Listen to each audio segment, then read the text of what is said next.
Hello friends, तो कैसे हैं आप लोग। तो आज आपके ईवीएस के सिलेक्टेड टॉपिक का लास्ट क्लास है और आई होप कि आपको जो 3 पार्ट प्रोवाइड कराए गए हैं ईवीएस के सिलेक्टेड टॉपिक का, उससे बाहर आपके एग्जाम में देखने को कुछ भी नहीं मिलेगा।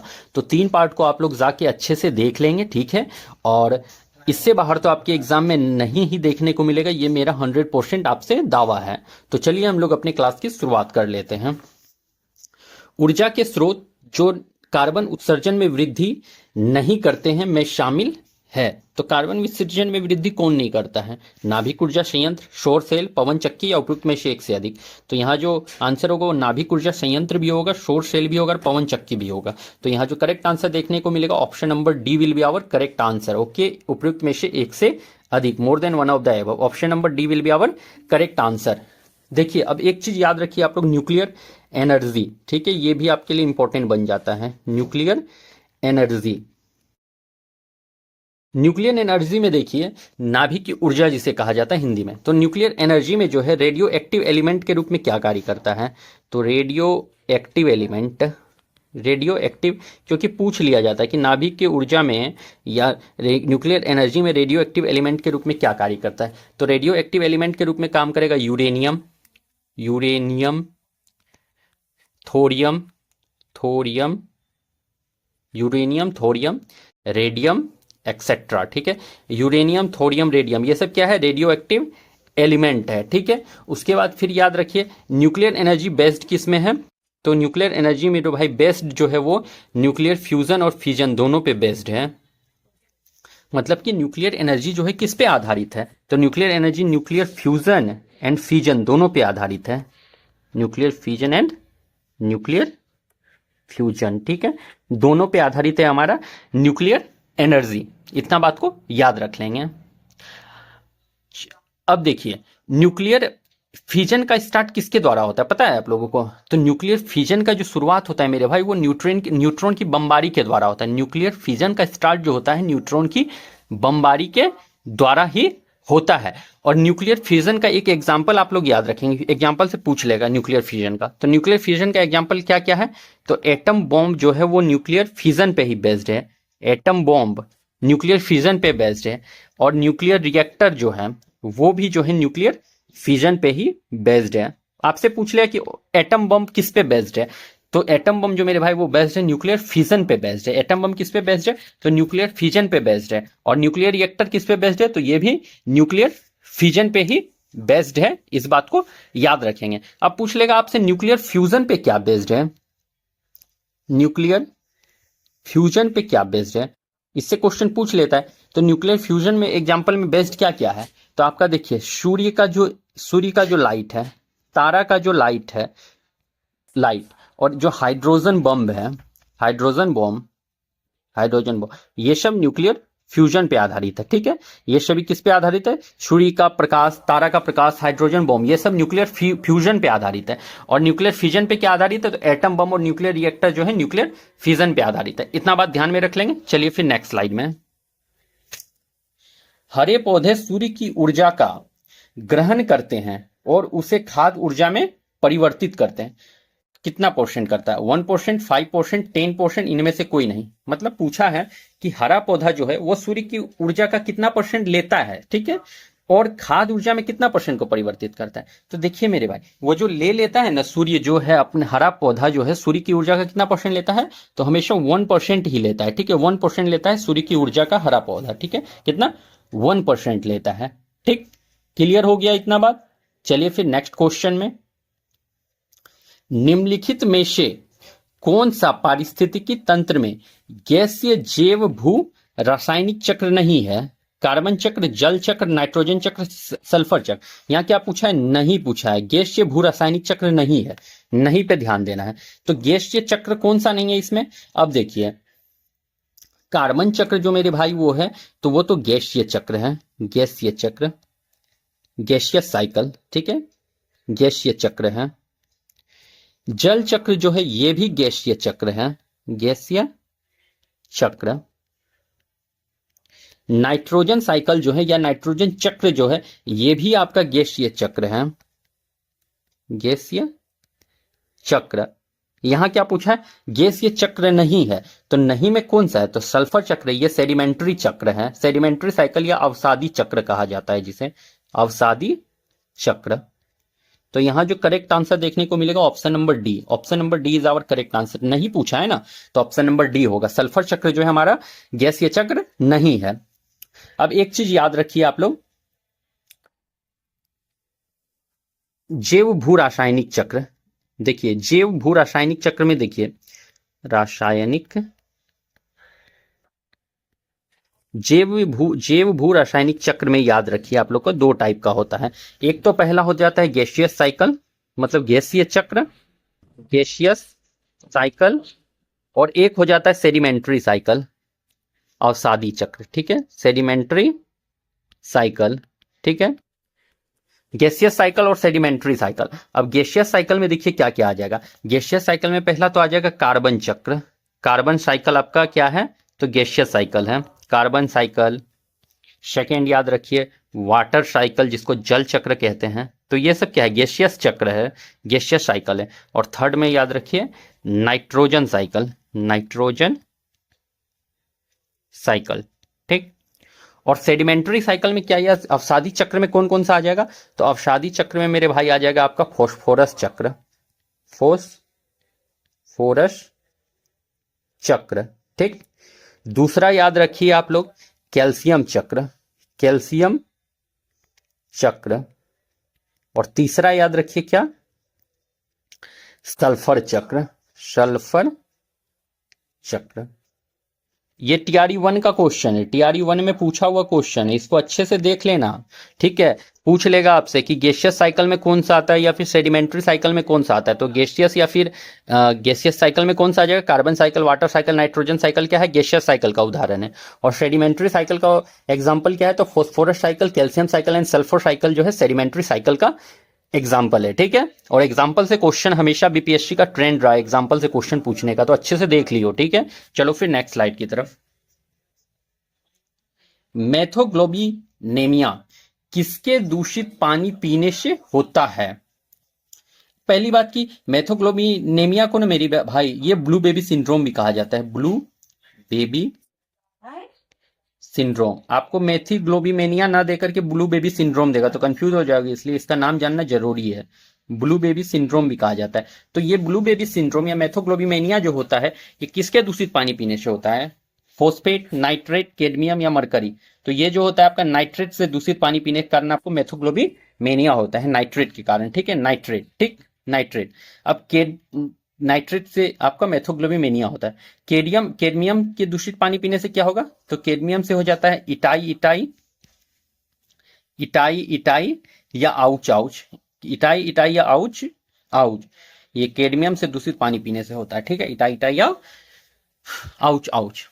अब मरकरी से क्या हो जाता है, मरकरी भी एक देखो भारी धातु है, इसका दूषित पानी पीने से क्या होगा, मीना माता डिजीज होता है, मीना माता। और ये कहां पे मीना माता सबसे पहले पाया गया था, मीना माता, तो ये जापान में पाया गया सबसे पहले। ये बीमारी कहां हुआ था, मीना माता, तो जापान में हुआ था। और ये मरकरी के दूषित पानी पीने से होता है मीना माता डिजीज, ठीक है। आई होप कि इतना बात समझ में आ गया होगा। तो यहाँ करेक्ट आंसर बी नंबर होने वाला है, नाइट्रेट, मेथोग्लोबिनेमिया नाइट्रेट की कमी से होता है। चलिए फिर नेक्स्ट क्वेश्चन, रामसर सम्मेलन किसके संरक्षण से जुड़ा है, आर्द्र भूमि, वन, शुष्क भूमि, इनमें से कोई नहीं। देखो रामसर सम्मेलन जो जुड़ा हुआ है वो किससे जुड़ा हुआ है मेरे भाई, तो तुम्हारा जो यहाँ करेक्ट आंसर होगा वो हो जाएगा आर्द्र भूमि। रामसर सम्मेलन किससे जुड़ा हुआ है, तो आर्द्र भूमि। और रामसर क्या है, तो रामसर जो मेरे भाई वो ईरान का एक जगह का नाम है, रामसर क्या है, ईरान के एक जगह का नाम है, जगह का नाम क्या है, रामसर है। ईरान की एक जगह का नाम क्या है, रामसर। और यहाँ रामसर सम्मेलन किससे जुड़ा है, तो आर्द्र भूमि के संरक्षण से जुड़ा हुआ है, ठीक ना। अब देखिए रामसर सम्मेलन से आप लोग देख लीजिए एक चीज, रामसर, पहली बात तो याद रखिए इसका मुख्यालय कहाँ है, हेडक्वार्टर, हेडक्वार्टर इसका कहाँ है, हेडक्वार्टर, तो हेडक्वार्टर जो है मेरे भाई ये ग्लैंड स्विट्जरलैंड है, ग्लैंड स्विट्जरलैंड कहाँ है, ग्लैंड स्विट्जरलैंड, स्विट्जरलैंड, ठीक है, ग्लैंड स्विट्जरलैंड है, ग्लैंड स्विट्जरलैंड इसका क्या है, हेडक्वार्टर है। रामसर सम्मेलन का कहाँ है हेडक्वार्टर, तो ये ग्लैंड स्विट्जरलैंड है, ठीक है। उसके बाद याद रखिए, भारत में रामसर स्थल कितना है? भारत में टोटल रामसर स्थल कितना है बताइए आप लोग। भारत में टोटल कितना है रामसर साइट? तो मेरे भाई वो अभी 85 है। भारत में टोटल कितना है रामसर साइट? रामसर साइट कितना है? 85 है। अगस्त 2024 तक, अगस्त 2024 के डाटा के अकॉर्डिंग जो है 85 जो है रामसर, अगस्त 2024 के डाटा के अनुसार कितना है रामसर साइट भारत में? तो 85 है। कितना है? 85 रामसर स्थल जो है अगस्त 2024 के डाटा तक में है भारत में। 85, ठीक ना, 85 रामसर साइट है अभी भारत में। चलिए फिर नेक्स्ट स्लाइड की तरफ। निम्नलिखित में से कौन स्वस्थानी, जिसको इंसिटू कहते हैं, संरक्षण के अधीन शामिल नहीं है? तो पूछ लिया यहाँ पे क्या, स्वस्थानी इंसिटू के अधीन शामिल नहीं है, नहीं को ध्यान में रखना है। राष्ट्रीय उद्यान, वन्यजीव अभ्यारण्य, वनस्पति उद्यान, एक से अधिक। यहाँ देखिए आपका जो शामिल नहीं है, तो यहाँ पे पहली बात तो जान लीजिए आप लोग की, देखिए दो टाइप का होता है ये संरक्षण के लिए जगह। एक तो होता है in situ, in situ, in situ जिसको स्वस्थानी कहते हैं, और एक एक्स सीटू, एक्स सीटू जिसको परस्थानिक कहा जाता है। ठीक है, इन सीटू स्वस्थानिक, एक्स सीटू परस्थानिक। अब इन सीटू में क्या होता है, जो जहां पर है वहीं पे संरक्षण, मतलब कि प्राकृतिक आवास में संरक्षण दिया है जाता है, नेचुरल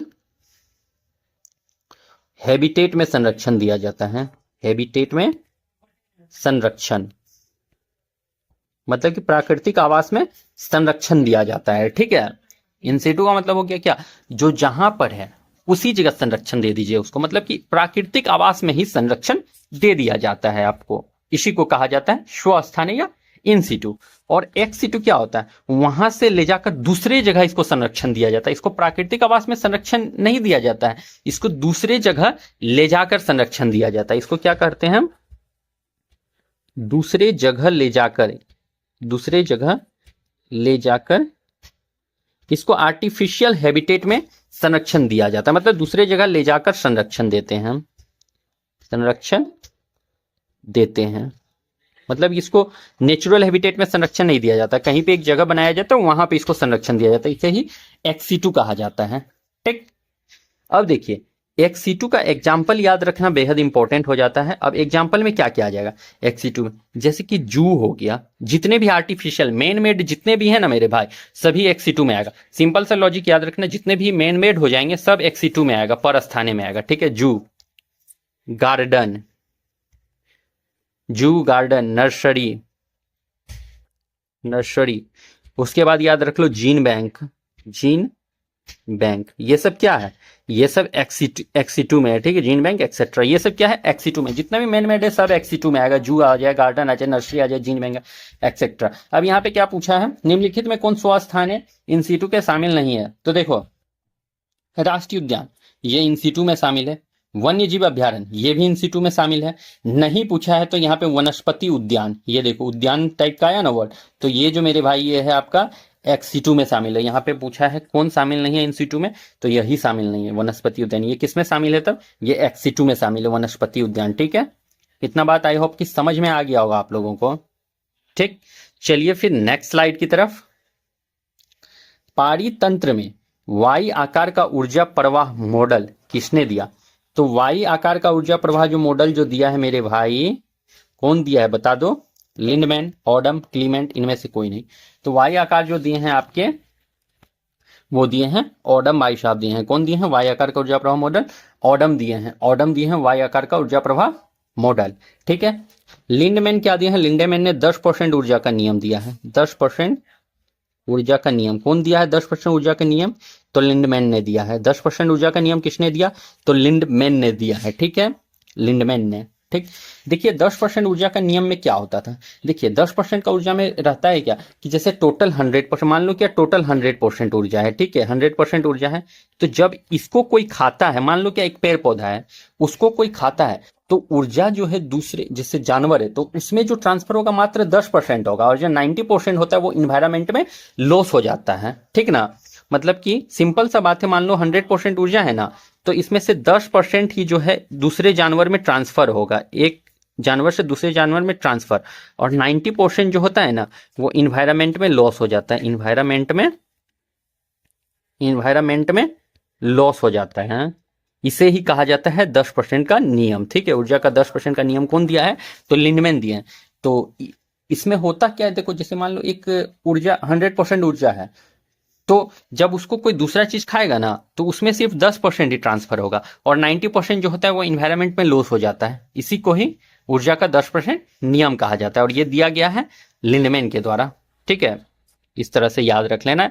एग्जाम्पल के टाइप से याद रख लियो, याद रह जाएगा। ठीक है, चलिए फिर नेक्स्ट स्लाइड की तरफ। IUCN मुख्यालय कहाँ है? फ्रांस, ऑस्ट्रेलिया, स्विट्जरलैंड, इनमें से कोई नहीं। बताइए क्या होगा, क्या होगा बता दीजिए। ये जो मेरे भाई मुख्यालय है IUCN का, तो पहली बात याद रख लियो कि IUCN का मुख्यालय स्विट्जरलैंड है। कहाँ है? स्विट्जरलैंड। और IUCN का फुल फॉर्म क्या होता है? तो ये होता है international international international union for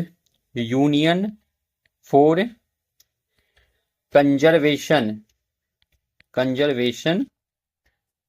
of nature. International union for conservation of nature IUCN का फुल फॉर्म है, international union for conservation of nature. ठीक है, ये IUCN का फुल फॉर्म है। और IUCN क्या होता है? IUCN जो है ना, रेड डाटा बुक जारी करता है। रेड डाटा बुक कौन जारी करता है? तो रेड डाटा बुक IUCN जारी करता है, जारी करता। ठीक, रेड डाटा बुक कौन जारी करता है? तो IUCN जारी करता है।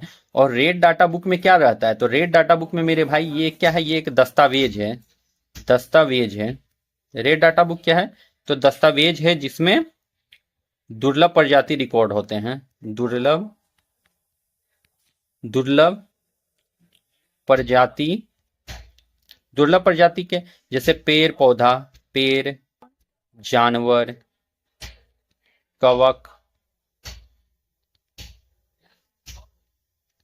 प्रजाति क्या होते हैं? रिकॉर्ड होते हैं, रिकॉर्ड होते हैं। ठीक है, रेड डाटा बुक क्या? एक दस्तावेज है, ठीक है, एक रिकॉर्ड है जिसमें कि क्या होता है? दुर्लभ प्रजाति के जैसे पेड़ हो गया, जानवर हो गया, कवक हो गया, ये सब क्या होता है? रिकॉर्ड होते हैं। इसी को ही रेड डाटा बुक कहा जाता है। और रेड डाटा बुक जारी कौन करता है? तो रेड डाटा बुक जो है जारी करता है IUCN, international union for conservation of nature, जो है वो रेड डाटा बुक जारी करता है। ठीक है, अगर अच्छा एक बात पूछ लिया जाता है कि कोई भी प्रजाति जो है कब विलुप्त माना जाता है कि लुप्त हो गया? विलुप्त प्रजाति कब माना जाता है? अगर मान लो क्या 50 साल तक कोई भी चीज नहीं दिखेगा ना, 50 साल तक कोई प्रजाति नहीं दिखता है, कोई प्रजाति न दिखे, प्रजाति न दिखे, न दिखे, तो उसे लुप्त माना जाता है। तो उसे विलुप्त माना जाता है, विलुप्त, विलुप्त माना जाता है, माना जाता। मतलब मान लिया जाएगा कोई भी प्रजाति विलुप्त कब माना जाएगा? अगर 50 साल तक कोई भी चीज नहीं दिखेगा ना, कोई प्रजाति, तो उसे विलुप्त प्रजाति माना जाता है, एक्सटिंक्ट ऑर्गेनिज्म माना जाता है। ठीक ना, क्लियर हो गया इतना बात? चलिए फिर नेक्स्ट स्लाइड की तरफ। विश्व जल दिवस कब मनाया जाता है? 22 जनवरी, 22 मार्च, 22 अप्रैल, 22 मई। जल दिवस सिंपल सा बात है, कब मनाते हैं? तो 22 मार्च को मनाते हैं जल दिवस। ये देख लो इंपॉर्टेंट है, ये TRE 1 में पूछा। और दिवस से क्वेश्चन फिक्स है मेरे भाई, फिक्स है। दिवस से क्वेश्चन की देगा, TRE 4th में भी देगा। दिवस से क्वेश्चन फिक्स है, और दिवस का हम कराएंगे, बहुत अच्छे से कराएंगे दिवस का। और 22 मार्च जो है ये दिवस किसका है? तो जल दिवस है। ठीक है, अब देख लीजिए यहाँ पे 22 अप्रैल, तो 22 अप्रैल क्या है? तो पृथ्वी दिवस है। तो अर्थ डे जो है आपका 22 अप्रैल को है। 22 अप्रैल क्या है? अर्थ डे है। ठीक, उसके बाद आता है आपका क्या, यहां पे फिर आ गया है आपका 22 मई। तो 22 मई आपका क्या है? तो जैव विविधता दिवस। जैव विविधता, विविधता, जैव विविधता दिवस कब है? तो 22 मई को। इसको एक ट्रिक से याद रखिए, इजिली याद रहेगा। मार्च अप्रैल मई मंथ को एकदम लाइन बाय लाइन याद रखिए, याद हो जाएगा। 22 मार्च जल दिवस, 22 अप्रैल पृथ्वी दिवस, 22 मई जैव विविधता दिवस। इस तरह हम भी याद रखें, ठीक ना, लाइन बाय लाइन। 22 मार्च पहले याद रखिए जल दिवस, 22 अप्रैल पृथ्वी दिवस, 22 मई जैव विविधता दिवस, इसलिए याद हो जाएगा। अब याद रखिए एक चीज और, गोरैया दिवस। गोरैया दिवस, तो गोरैया दिवस कब मनाते हैं? तो गोरैया दिवस जो मेरे भाई ये मनाया जाता है आपका 20 मार्च को, 20 मार्च को। ठीक है, उसके बाद जल दिवस कब मनाया जाता है? अच्छा एक चीज याद रखिए, बिहार दिवस, बिहार स्पेशल से तो पूछ लिया जाता है ना, तो बिहार दिवस भी कब मनाया जाता है? तो बिहार दिवस भी आपका 22 मार्च को ही मनाया जाता है, 22 मार्च। बिहार दिवस और जल दिवस ये जो है दोनों एक साथ याद रखिए, 22 मार्च को ही याद रखिए, ठीक है। बिहार दिवस और जल दिवस दोनों कब? 22 मार्च को। उसके बाद पृथ्वी दिवस 22 अप्रैल, जैव विविधता दिवस 22 मई। वन महोत्सव सप्ताह कब मनाते हैं? वन महोत्सव सप्ताह, महोत्सव सप्ताह, तो वन महोत्सव सप्ताह कब मनाया जाता है? तो ये मनाया जाता है 1 जुलाई से 7 जुलाई, 1 जुलाई टू 7 जुलाई, ठीक है। 1 जुलाई से 7 जुलाई तक वन महोत्सव सप्ताह मनाते हैं। और हाथी दिवस कब मनाते हैं? तो हाथी दिवस मनाते हैं मेरे भाई, हाथी दिवस जो मनाते हैं वो मनाते हैं कब? तो हाथी दिवस 12 अगस्त को मनाया जाता है, 12 अगस्त को हाथी दिवस मनाया जाता है, ठीक है। इतना बात क्लियर हो गया। चलिए फिर नेक्स्ट स्लाइड की तरफ, डेट वाला अच्छे से याद कर लेना, ठीक है।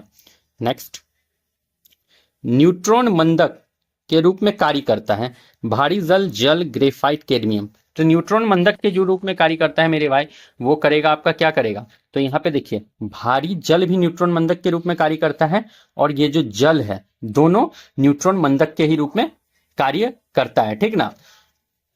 तो यहाँ जो आंसर होगा भारी जल भी होगा, जल भी हो जाएगा, ठीक है। भारी जल को D2O कहा जाता है, ड्यूटोरियम ऑक्साइड, और जल तो आप जानते ही H2O कहा जाता है, ठीक है। भारी जल को D2O ड्यूटोरियम ऑक्साइड कहा जाता है, और जल H2O हो गया आपका, ठीक है। अब देखिए इसमें कंट्रोलिंग रोड के रूप में कौन काम करता है? तो कंट्रोलिंग रोड, ये सब पूछ लेगा आपसे। कंट्रोलिंग रोड क्या है? तो कंट्रोलिंग रोड जो है ना मेरे भाई, वो क्या करता है? रिएक्शन को कम या ज्यादा करता है। पहली बात ये याद रखिए, न्यूक्लियर रिएक्टर में क्या होता है? बिजली बनाया जाता है, ठीक है। और उसमें कंट्रोलिंग रोड होता है जो कि क्या करता है? रिएक्शन को कम या ज्यादा करता है। तो कंट्रोलिंग रोड के रूप में कौन काम करेगा? कैडमियम, कैडमियम, ग्रेफाइट, ग्रेफाइट और बोरोन। कैडमियम, ग्रेफाइट और बोरोन जो है ना, ये कंट्रोलिंग रोड के रूप में काम करता है। और न्यूट्रॉन मंदक या शीतलक, ये याद रखिए, शीतलक, शीतलक या फिर न्यूट्रॉन मंदक मॉडरेटर के रूप में कौन काम करता है? तो आपका जो ये काम करता है D2O ड्यूटोरियम ऑक्साइड, और साथ में H2O वाटर जो होता है। ड्यूटोरियम ऑक्साइड क्या हो गया? भारी जल, deuterium oxide, deuterium oxide. D2O क्या हो गया? शीतलक या मंदक के रूप में कौन काम करेगा? D2O ड्यूटोरियम ऑक्साइड, और H2O मतलब कि वाटर जो है क्या है? ये शीतलक या मंदक के रूप में काम करता है। क्लियर हो गया। चलिए फिर नेक्स्ट स्लाइड की तरफ। रेड डाटा बुक कौन जारी करता है? अभी मैंने बताया है, IUCN, WWF, WHO, WTO। IUCN international union for conservation of nature. तो यही जो मेरे भाई ये रेड डाटा बुक को जारी यही करता है। रेड डाटा बुक कौन जारी करता है? तो रेड डाटा बुक को IUCN जारी करता है। और रेड डाटा बुक में क्या रिकॉर्ड किया जाता है? तो दुर्लभ प्रजाति को रिकॉर्ड किया जाता है। रेड डाटा बुक में दुर्लभ प्रजाति को रिकॉर्ड करते हैं। और 50 साल तक कोई जानवर न दिखे तो उसे क्या माना जाता है? 50 साल तक कोई प्रजाति न दिखे तो क्या माना जाता है? उसको एक्सटिंक्ट या विलुप्त प्रजाति माना जाता है। न दिखे तो, न दिखो तो एक्सटिंक्ट मान लेते हैं। एक्सटिंक्ट मतलब विलुप्त प्रजाति, विलुप्त प्रजाति मान लेते हैं, मान लेते हैं। 50 साल तक कोई भी प्रजाति न दिखे तो उसे क्या मान लिया जाता है? एक्सटिंक्ट प्रजाति मतलब विलुप्त प्रजाति मान लिया जाता है। और WHO का फुल फॉर्म क्या हो गया? World Health Organisation, World Health Organisation, World Health क्या हो गया? Organisation, WHO World Health Organisation, ठीक है। WTO क्या आ गया? World Trade Organisation, World Trade Organisation, World Trade Organisation क्या होगा? WTO। चलिए फिर नेक्स्ट स्लाइड की तरफ। वायुमंडल की किस परत का तापमान सबसे कम होता है? किस परत का तापमान सबसे कम होता है? कौन सा परत है बता दीजिए। तो सबसे कम तापमान जो मेरे भाई होता है troposphere, mesosphere, lithosphere, none of the. तो ट्रोपोस्फियर जो हो गया आपका क्या हो गया? क्षोभ मंडल। मेजोस्फियर क्या हो गया? तो मध्यमंडल। तो सबसे कम तापमान जो आपका मेजोस्फियर का है, जिसको मध्यमंडल भी कहा जाता है, मध्यमंडल, मध्यमंडल भी इसको कहते हैं। ट्रोपोस्फियर को क्या कहा जाता है मेरे भाई हिंदी में? तो इसको क्षोभ मंडल कहा जाता है, क्षोभ मंडल, क्षोभ मंडल। देखिए अब आपसे ना एक पूछ लिया जाता है कि एटमॉस्फेयर का लेयर को अरेंज करने पूछ लिया जाता है, ठीक है। तो एटमॉस्फेयर का आपको लेयर याद रहना चाहिए लाइन बाय लाइन। तो एटमॉस्फेयर का लेयर पहले याद रख लो। तो देखिए पहला में वायुमंडल का पहला लेयर में क्या आता है, तो पहले आ जाएगा आपका troposphere. Troposphere troposphere first layer है, सबसे निचला लेयर यही है। उसके बाद ट्रोपोस्फेयर के बाद आ जाता है आपका स्ट्रेटोस्फेयर। स्ट्रेटोस्फेयर जिसको कि समताप मंडल कहा जाता है, स्ट्रेटोस्फेयर। थर्ड में आता है आपका मेजोस्फेयर। मेजोस्फेयर जिसको कि मध्य मंडल कहा जाता है। फोर्थ में आपका क्या आता है, फोर्थ में आपका आता है थर्मोस्फेयर, उसमें मंडल। थर्मोस्फेयर क्या कहा जाता है, थर्मोस्फेयर, उसमें मंडल। और फिफ्थ में क्या आता है, तो आपका एग्जोस्फेयर मतलब कि ब्रह्मंडल, एग्जोस्फेयर जिसको कि ब्रह्मंडल भी कहा जाता है। तो एटमॉस्फेयर के कितने लेयर हैं, तो एटमॉस्फेयर के 5 लेयर होते हैं। पहला ट्रोपोस्फेयर छह मंडल, स्ट्रेटोस्फेयर समताप मंडल, मेजोस्फेयर मध्य मंडल, थर्मोस्फेयर उसमें मंडल, एक्जोस्फेयर ब्रह्मंडल। अब ट्रोपोस्फेयर के बारे में देख लो कुछ बात। पहली बात तो इसका देख लो कि सबसे निचला परत है, सबसे निचला परत, सबसे क्या है ये, सबसे जो है ये निचला परत है, सबसे निचला परत। सबसे निचला परत कौन सा है, तो आपका ट्रोपोस्फेयर है, सबसे निचला परत ट्रोपोस्फेयर, ठीक है। एवरेज ऊंचाई कितना है, एवरेज ऊंचाई कितना है, तो 13 किलोमीटर, 13 किलोमीटर एवरेज ऊंचाई कितना है, 13 किलोमीटर एवरेज ऊंचाई है। इसमें क्या होता है आपका, मौसम संबंधी घटना इसी में होता है। मौसम संबंधी घटना जो है, मौसम संबंधी घटना इसी में घटता है। संबंधी घटना, मौसम संबंधी घटना किस में घटता है, तो आपका ट्रोपोस्फेयर में ही घटता है, ठीक ना। जैसे कि बादल हो गया, वर्षा हो गया, तो ये सब किस में, ट्रोपोस्फेयर में ही होता है, ठीक ना। इतना बात क्लियर हो गया। चलिए फिर नेक्स्ट स्लाइड की तरफ। अच्छा और एक बात याद रख लियो इसमें कि ऑक्सीजन जो आपका मौजूद रहता है, O2 जो मौजूद रहेगा, ये भी आपका ट्रोपोस्फेयर में, क्षोभ मंडल में ही मौजूद रहता है O2, ठीक। चलिए फिर यहाँ पे देखिए ट्रोपोस्फेयर देख लिए। अब देख लीजिए स्ट्रेटोस्फेयर के बारे में। स्ट्रेटोस्फेयर के बारे में देखिए, हवाई जहाज जो उड़ता है इसी लेयर में उड़ता है, समताप मंडल में हवाई जहाज उड़ता स्ट्रेटोस्फेयर में। ओजोन लेयर जो मौजूद होता है ये भी स्ट्रेटोस्फेयर में, ओजोन लेयर जो मौजूद रहता है ये भी स्ट्रेटोस्फेयर में ही मौजूद रहता है, ठीक है। ओजोन लेयर में मौजूद क्या रहता है, स्ट्रेटोस्फेयर मौजूद रहता है, ठीक। स्ट्रेटोस्फेयर में ओजोन लेयर मौजूद रहता है। दो बात इसमें याद रखना, मेजोस्फेयर या फिर मध्य मंडल में आपका पहली बात तो याद रख लीजिएगा सबसे ठंडा परत है, और सबसे ठंडा परत कितना, -100 डिग्री सेल्सियस तक ये जाता है, ठीक है। और उल्का पिंड इसी में जलता है, मेट्रोइड जो कहते हैं, उल्का पिंड जलता है। उल्का पिंड किसमें जलता है, तो आपका मेजोस्फेयर में ही जल जाता है। उल्का पिंड किसमें जलता है, मेजोस्फेयर में जलता है। और सबसे ठंडी परत कौन सा है, तो सबसे ठंडा परत भी यही है आपका मेजोस्फेयर। सबसे ठंडा परत कितना, -100 डिग्री सेल्सियस तक चला जाता है, ठीक है, -100 डिग्री सेल्सियस तक सबसे ठंडा परत है ये। थर्मोस्फेयर क्या है, उसमें मंडल, तो ये सबसे गर्म परत है, सबसे गर्म परत। सबसे गर्म परत कौन सा है, तो आपका थर्मोस्फियर है सबसे गर्म परत। और इसी में कितना, ये चला जाता है 1200 डिग्री सेल्सियस तक, ठीक है, 1200 डिग्री सेल्सियस तक। उसके बाद एक बात और याद रख लीजिएगा थर्मोस्फियर से, इसका क्या कहते हैं, आयन मंडल इसी में पाया जाता है।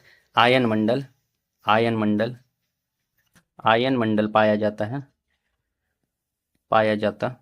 तो आयन मंडल का काम क्या है, ये रेडियो प्रसारण की मदद में काम करता है, ठीक है। आयन मंडल किसमें पाया जाता है, थर्मोस्फेयर में, और इसका काम क्या है, तो रेडियो प्रसारण में मदद करता है। अब एक्जोस्फेयर से याद रख लो, एक्जोस्फेयर में देखिए ये क्या होगा, सबसे ऊपरी परत है ये, सबसे ऊपरी परत कौन सा है, ऊपरी परत, तो एक्जोस्फेयर सबसे ऊपरी परत है, ठीक, सबसे ऊपरी परत। और इसमें देखो हाइड्रोजन और हीलियम जो है इसी में मौजूद रहता है। हाइड्रोजन और हीलियम क्या रहता है, एक्जोस्फेयर में मौजूद रहता है। हाइड्रोजन और हीलियम किस में मौजूद रहता है, एक्जोस्फेयर में मौजूद रहता है। और इसमें देखो हवा बहुत कम होती है, हवा बहुत कम, हवा बहुत कम, हवा बहुत कम इसमें रहता है, हवा बहुत कम रहता है।